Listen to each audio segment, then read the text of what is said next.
cho nó thế cho nó mà giống tập cái nó chỉ nhìn đồng đầu trời yêu cái chuyện chỉ nhìn đầu cho nó cho thốt trò lia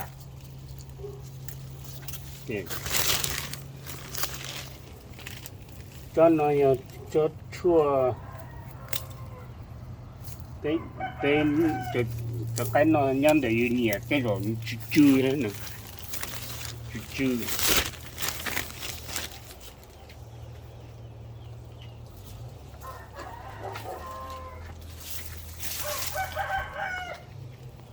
cho nó thế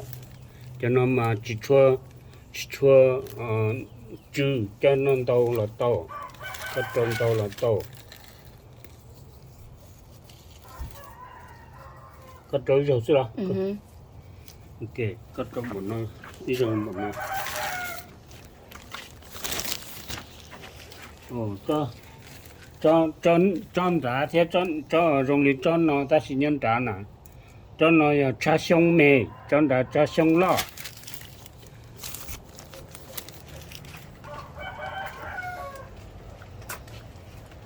để cho nó bé hồn đi vì cho nó mà cho cái cho nên đâu yên là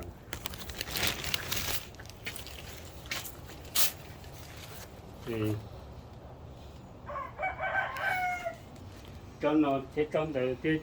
để có thể tích khó thế cho nó nè tích khó thế thì có trong đâu là gì là ok cho nó có thể nè cho nó thua So for what? không lọc What does that mean? cho nó thoát thua và tụ cầu cho nó trồng cái nó thế như là lấy thì như một thua to cho uni baby.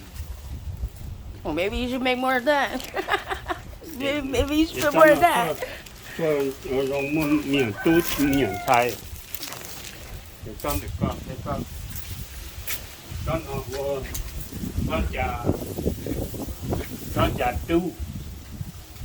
cho nó dùng thua và bây giờ lấy con cồn nhé chua can nó để cho nó vô cá lia ta chỉ cho nó mà có trâu nó thì trâu thì lia hả của lia hả